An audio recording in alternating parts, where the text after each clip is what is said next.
The St. Louis Cardinals land on the wrong side of a pitcher's duel at Busch Stadium on Tuesday. And did Cardinals fans cross a line with the treatment of Pirates pitcher Paul Skenes? This is Locked On Cardinals.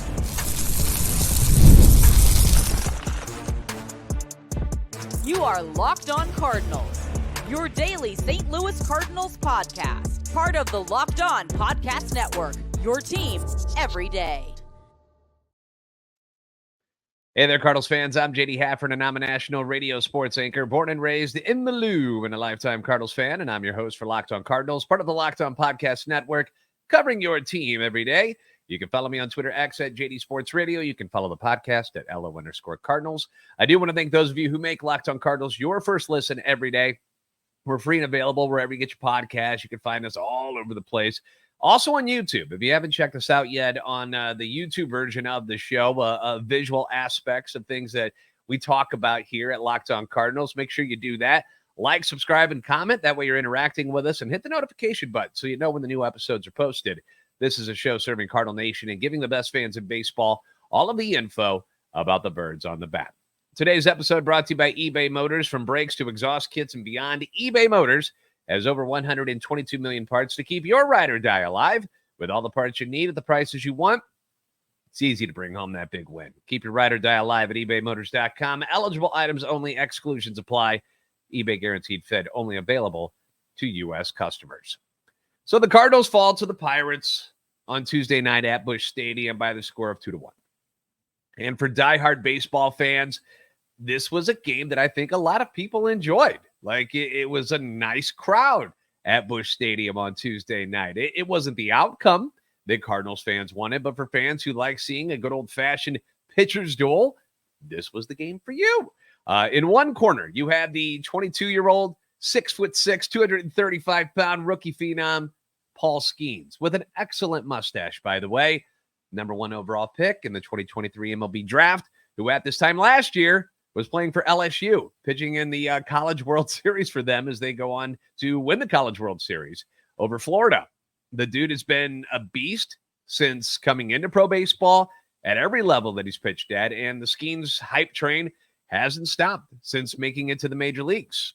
In the other corner, you had the 35-year-old Grizzly veteran, 6'4", 230-pound Lizard King Miles Mikolas, two-time All-Star, who since signing his extension with St. Louis has, let's be honest, it's been a bit underwhelming at times. And this year, he's had issues with having one bad inning. We've gone over this a lot. It's usually one bad inning per start that ruins his entire body of work. It makes it look a whole lot worse than probably what it should be, because you see Miles Mikolas, and he'll throw up 4 zeros, and then there's one bad inning where he goes up 3 or 4. I understand that they still count, but then you see him in those other innings, and you're like, look how good he looks. And then he has that one bad inning. Well, on Tuesday night, he avoided that. There was no bad inning. So it was a lot of zeros. Tuesday night, both guys put on a pitching clinic against each other. For 8 innings, neither team could score a run at Busch Stadium. Skenes would last longer than he has ever in any previous game at the major league level, throwing over 100 pitches, 6 1/3 innings. He allows no runs, no walks, 5 hits. He strikes out 8, but not to be outdone. Our Lizard King, our man, Miles Mikolas, doing his thing too. Perfect game going into the 6th inning. Retires the first 16 hitters that he faces. Had a no-hitter into the 7th inning. Mikolas' final line, 7 innings, no runs, 1 walk, 1 hit, 6 strikeouts.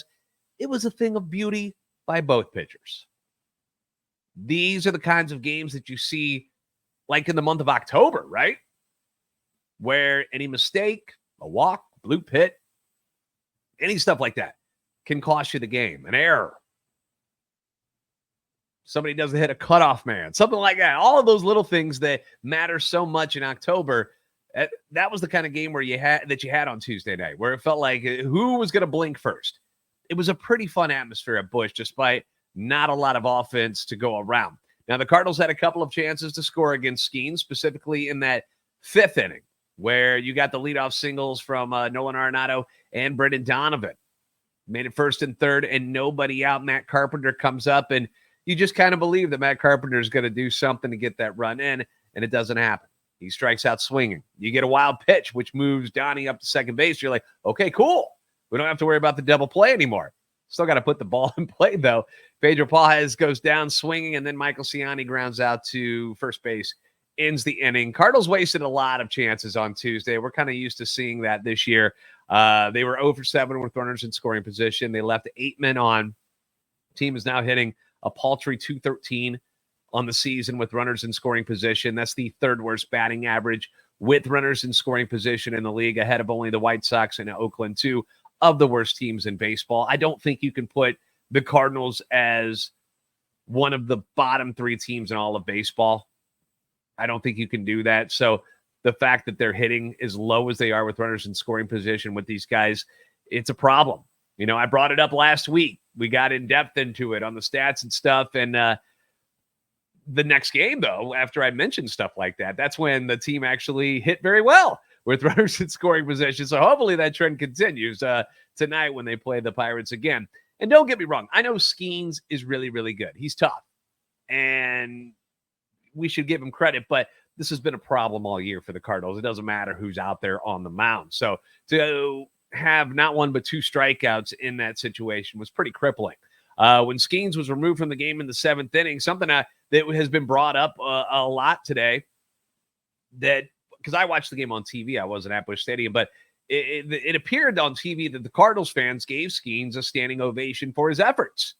So I posted a poll question on whether or not anyone had an issue with this, because, you know, Cardinals fans have always been very gracious towards their opponents when the time is right. If the opponent makes a great play, does something special, or is doing something special on the mound, they are acknowledged by the Cardinal fans. It's something that they've always done. Very polite fan base, usually very, very nice to the opposing players.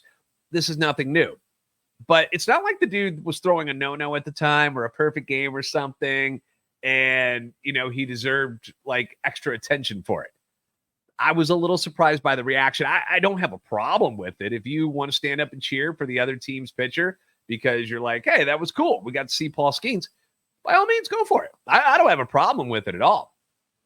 I don't. I just was a little surprised that the standing ovation happened for him. That just caught me off guard a little bit. So, poll question, whether or not you thought that what they did was the right thing to do or whether it was the wrong thing. 72% of people at the time of where I'm at the vote right now says, no, he earned the ovation. And the remaining 28% feel that the ovation was a little bit soft by the Cardinals fan base, you know. And I can see both sides of it. But like I said, I don't really have a problem with it. I was just a little caught off guard by it. Now, I did get one person's point of view who was at the game on Tuesday night. His name was Nathan Murley, wrote me on Twitter X. And here's what he said. I was there and still stand by the fact that we weren't cheering for Skenes as much as we were cheering for Arenado for legging out that double after his unassisted double play. The cheering continued in strength because the video board told us to get up and get loud. So there's another aspect of it. Again, watching it from TV, it looked like everybody stood up because Skenes was leaving the game and they were really happy for what Paul Skenes just showed them. But if it's the other way around, that's a different take from someone who was actually in attendance as opposed to how it looked on television. So again, not trying to stir the pot or anything. I was just curious how everyone felt about it is all. So if you want to vote in the poll, you can do that. Still up there on Twitter X at @LO_Cardinals. So it's scoreless until the 9th inning. Helsley comes on, and that's when the trouble begins for the Cardinals. We'll talk about the 9th inning, the decision that took place with not pinch hitting for Michael Ciani, plus some early trade discussion from Katie Wu at The Athletic. Plus, Rickwood Classic uniforms and hats got dropped today. We're going to have that later on for you as well on Locked On Cardinals. Here on Locked On Cardinals, we pride ourselves on getting you the latest news for your team, whether it's the offseason, the draft, spring training, or the playoffs. It's year-round. You know what else is year-round? Collection season. Just because tax season is over, it doesn't mean that the IRS will stop coming after you for unfiled taxes. The IRS, they can garnish your wages, levy your bank accounts, and even seize your property. So don't let the IRS target you. Let the licensed professionals and tax experts at Tax Network USA go to bat for you. I personally have like 5 different broadcasting jobs. That's why sometimes this podcast is released at different hours of the day. It's because I got a ton of stuff going on. And when you've got that many jobs, which includes hosting Locked On Cardinals, you get different paychecks from different places. My wife is the same way. She's got multiple broadcasting jobs as well. And we got to put, all of our stuff together in one pot. So you got different paychecks coming from different places. That means different tax forms, tax brackets, different amounts going to federal and to state. It can all get a little bit confusing. Trust me. I tried to do it by myself. Didn't work out. So why not go with the experts who have over 14 years of experience and an A+ rating by the Better Business Bureau?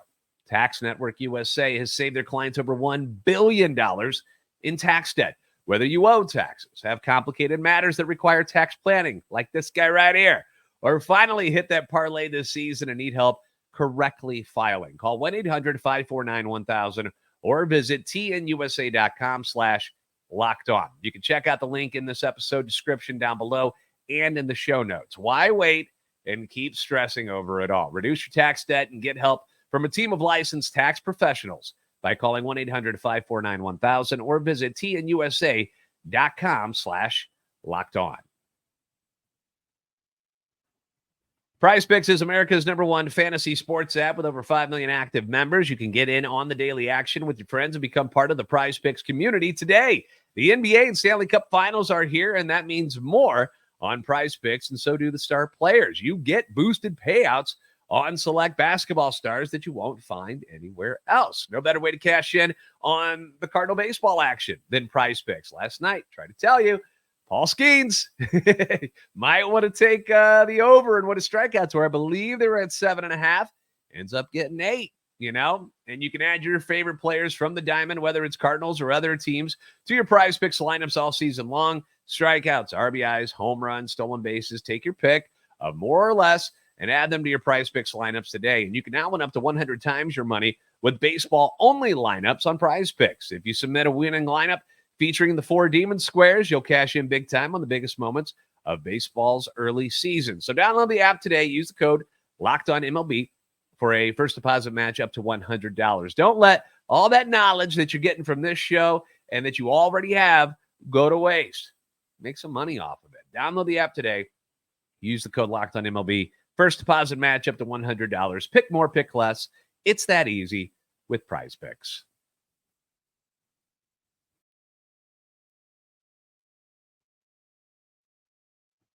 Are you watching Fox Sports on ESPN on your TV all day? Have to turn down the volume because of all the shouting that's going on. They keep screaming at you through your television. Well, make the switch to Locked On Sports today. It's a free 24/7 sports streaming channel. It's programmed for you every day to bring you the biggest stories without all of that screaming. Locked On Sports today brings you can't-miss analysis, opinions, and news, and it's streaming 24/7 on YouTube or the free Amazon Fire TV channels app. It's part of the Locked On Podcast Network, your team every day. Remember, you can catch every pitch of the Cardinals Hometown broadcast with SiriusXM. Just download the SXM app and search the word Cardinals. And thank you for making Locked On Cardinals your first listen every day. Leave your comments on YouTube as well as on Twitter X anytime you want. That feedback always welcome and encouraged. We always throw up, different poll questions. And today, asking you about the ovation with Paul Skenes last night. Also getting your opinion on these Rickwood Classic uniforms that the boys are going to be wearing against the Giants. I'll show them to you here in just a little bit. But first, let's get to the 9th inning of last night's game. Ryan Helsley, one of the top closers in the league. You know this. I know this. And every once in a while, it doesn't matter who you are. Starting pitcher, relief pitcher, doesn't matter. There is going to be a game where you don't have your good stuff. Tuesday night, Ryan Helsley did not have his good stuff. Hadn't pitched in 4 days. So people saying he's overworked, that's a crock. He wasn't overworked. Hadn't pitched in 4 days. Just didn't have his good stuff. He walks the leadoff hitter on 4 straight. Has a pitch clock violation to start the next hitter, Andrew McCutchen. Gives up a single. Then walks the next hitter, Brian Reynolds, on 4 straight pitches. Everything was down and out of the zone. Whether it was a breaking ball, whether it was a fastball, didn't matter. 10 pitches, 2 walks, and a single. Just a bad night. Just a bad night for the Cardinals closer and one of the best closers in the league. He's going to be an all-star. I can almost guarantee you that. He's going to be an all-star. But the dude is human. He is human. Had a couple of tough outings against the Cubs and Reds recently, but looked just fine against the Phillies, against Houston, against Colorado. He's not overworked. That's not what that was. He just had an off night. Just a tough night. It happens. Pirates end up plating 2 in the top of the 9th because of those issues. Cardinals get one back in the 9th when Nolan Gorman mashes his 15th home run of the season, puts him in a tie for 7th most in Major League Baseball. He's now tied for 4th in the National League. Pretty good considering how he started the season.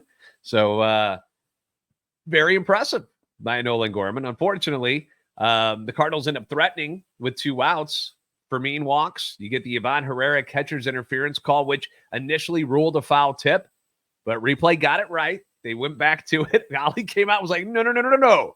You know, the Pirates are shaking hands, and they're like, game's over, we're out of here. And Ali's like, no, you got to check this. And luckily, they did. Went and looked at it, got the play right. It hit, the bat hit the catcher's glove. It wasn't the ball. Got it right. Ivan Herrera got to take first base. But then came the next hitter, which was Michael Ciani, who we know is not a great hitter. That's not his strong suit. His strong suit is defense, speed. That's what he's out there for. And instead of going to the bench, he lets Michael Ciani hit.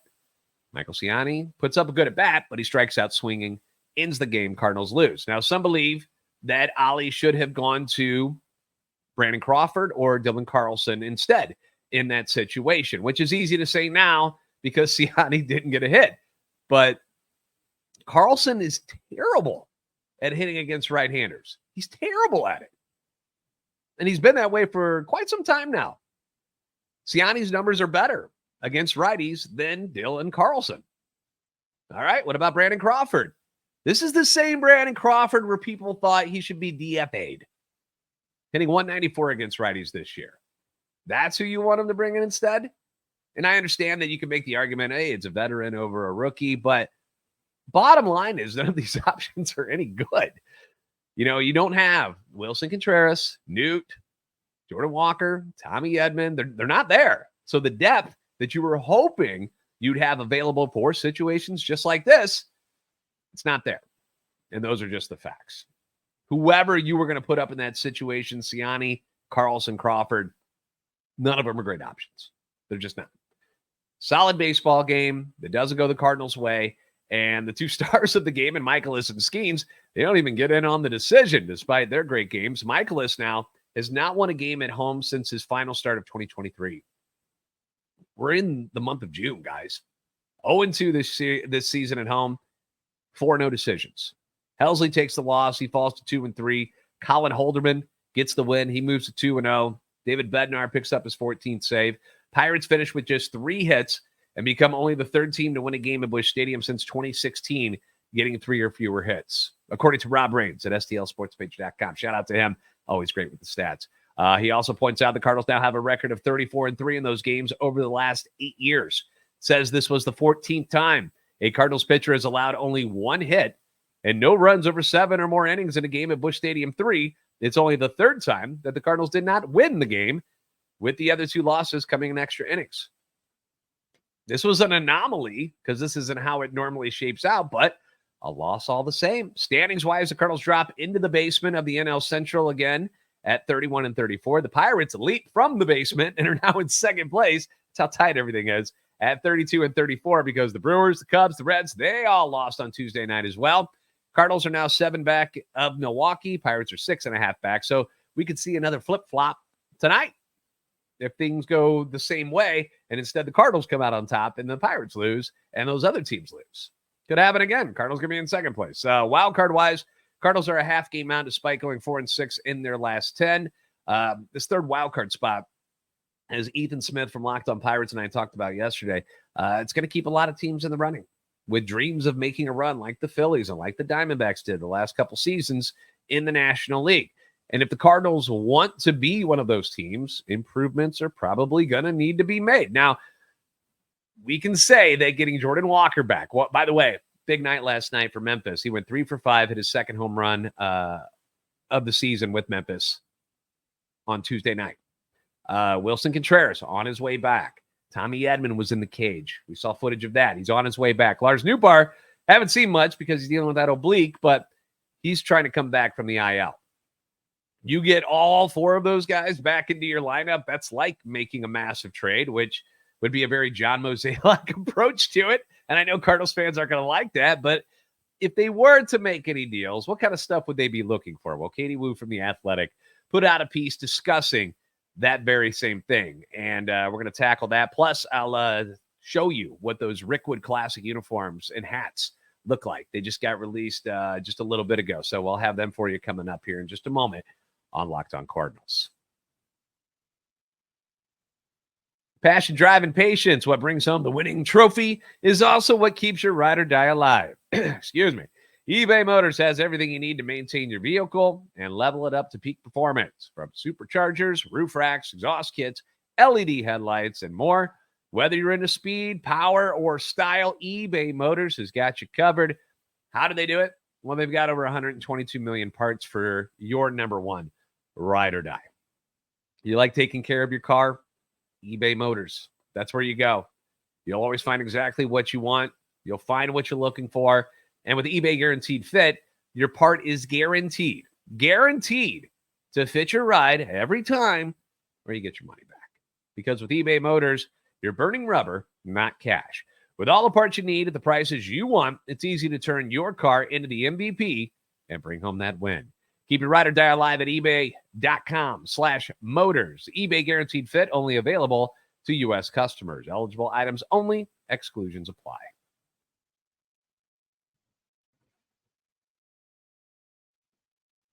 Locked On has launched the first ever national sports 24/7 streaming channel on YouTube, and it's now also available on Amazon Fire TV and the free Fire TV channels app. Locked On Sports Today is here for you 24/7, covering the top sports stories of the day with the local experts of Locked On, plus our national shows, which cover every league. Find Locked On Sports Today now available on the free Fire TV channels app. So I'll put the link in the description for everyone, but here are some of Katie Wu's thoughts. She covers the Cardinals for The Athletic. She's been on the show before. This is some of her thoughts about the Cardinals and the trade deadline coming up. She says, based on their needs, expect the Cardinals to be in the market for depth pieces. This includes in their rotation and off the bench. The lack of depth both in the 40-man roster and in AAA has been a focal point of the season and has left the Cardinals exposed in multiple ways over the first 3 months. As currently constructed, the most glaring gripes of the roster include a severe lack of starting pitching depth and no true right-handed bats off the bench. At best, the active roster is one-dimensional. At worst, it's dysfunctional. Some of the roster woes will be addressed when key players return from injuries, which I mentioned just a little bit ago, like making a trade, right? Would St. Louis benefit from pairing another top starting pitcher with Sonny Gray? She says, duh. But once more, the front office finds itself in the predicament of trying to improve the club without overspending. For now, expect Mozeliak to continue the trend of identifying middle-of-the-rotation type pitchers to pair with Gray and Kyle Gibson. So, what do we take from this?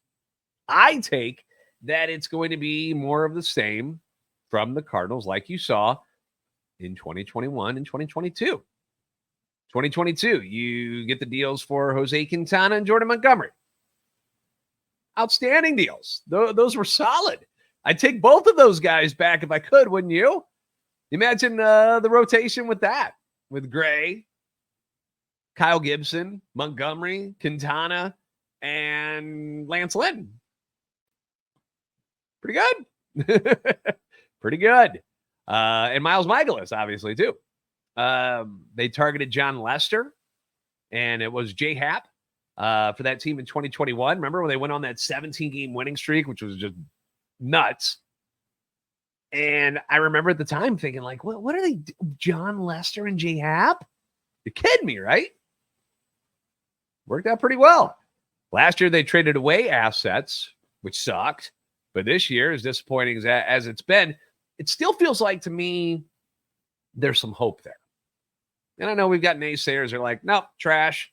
Trade everybody, get rid of Goldie, get rid of Arenado, do it. Just start over from the ground up. I don't think that's necessary because, again, the returns of, think about these players that are supposed to be coming back. Wilson Contreras, obviously huge. One of the best hitting catchers in all of baseball. Tommy Edman, how big has he been for this team over the years? Lars Nootbaar gets hurt a lot, but when he's in there, pretty good. Jordan Walker. Are we going to get the guy back from last year who was very impressive in the second half? Steven Matz, what do you want from him? Do you want him to be a starter? Do you want him to be in the relief role? Wherever you need him, I guess. Riley O'Brien, we had a lot of excitement about him coming into the season. Giovanni Gallegos, I know, regressed, I know, but these players could be quite significant, especially the offensive side, which is what I'm more worried about than the pitching. I think the bullpen's been pretty good, right? Starting rotation, you want to add some depth. Matz would add to that, but I could still see the Cardinals going out and trying to find somebody. But the offensive side of things, which is where the team has struggled, getting Willie, Edman, Newton, Walker. I mean, your expected starting outfield and your starting catcher back, who was like your cleanup hitter, number 5 hitter at worst. I mean, how many teams can lose their entire starting outfield and just, we're fine? Probably not many. Probably not many. So I wouldn't expect like a Luis Robert Jr. or Garrett Crochet type of deals. Somebody else will give them a haul. Somebody who's closer to being world championship caliber. I would expect sensible and calculated moves that don't make headlines, but hopefully make this team a better all-around team when they are fully healthy. I know it's boring, but Cardinals are kind of boring when it comes to this stuff, aren't they? Sonny Gray on the bump tonight. Looking for a bounce-back performance after the start against the Rockies, which didn't go great. The Bucks will counter with long-haired left-hander Bailey Falter, who got beat up pretty good by the Dodgers, who just beat the snot out of the Rangers on Tuesday night. So bad that former Cardinal catcher Andrew Kisner came in the 7th inning and actually pitched pretty good. He didn't give up a hit. Gave up a sac fly because he came in with runner on third and then got everybody else to get out. It was actually quite good, considering he was throwing between 47 and 53 miles per hour. But anyway, the Dodgers beat up on a lot of people. So they beat up on Bailey Falter last time. But back in the month of May, Falter was 1-0, had a 2.23 ERA. So it's not like he's some scrub. 27 years old, long-haired left-hander. We'll see what the Cardinals can do against that. A lot of lefties on this team. So I would imagine you'll see Dylan Carlson back in the lineup because he hits lefties much better. But we'll see what they counter with. Also, let me do this real quick. The new Rickwood Classic uniforms and hats got released today for when the Cardinals and Giants play later this month. They'll play on June 20th in Birmingham. Here's a picture of the hat. Sorry for you guys who are listening audio-wise. You won't get to see it. But there's the hat.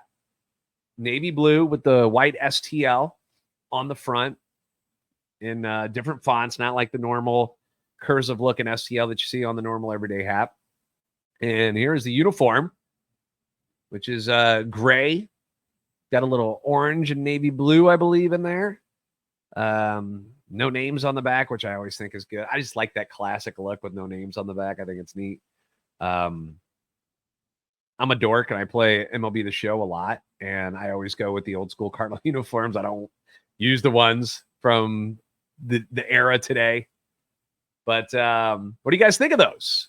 Good, bad, better, worse than the City Connect? I asked that on the Twitter X page at LO_Cardinals. And so far, a lot of people saying they think it's worse than the City Connect. So I don't know. Drop your opinion below in the comment section on YouTube. Let me know on Twitter X. I kind of dig them. I'm excited. I'm excited to see this whole thing go down. I think it's historic. And I think it's going to be neat, and hopefully it's a victory for the Cardinals. So we got to wrap it up. Thanks for making Locked On Cardinals your first listen every day if you haven't already. Do me a solid. Give me a follow on Twitter X at LO_Cardinals and at JD Sports Radio. Please like and subscribe on YouTube. It helps me so much. Helps the channel grow when you like and subscribe. We are under 100 subscribers away from getting to 10,000 for our Locked On Cardinals podcast. Whew, you guys are awesome.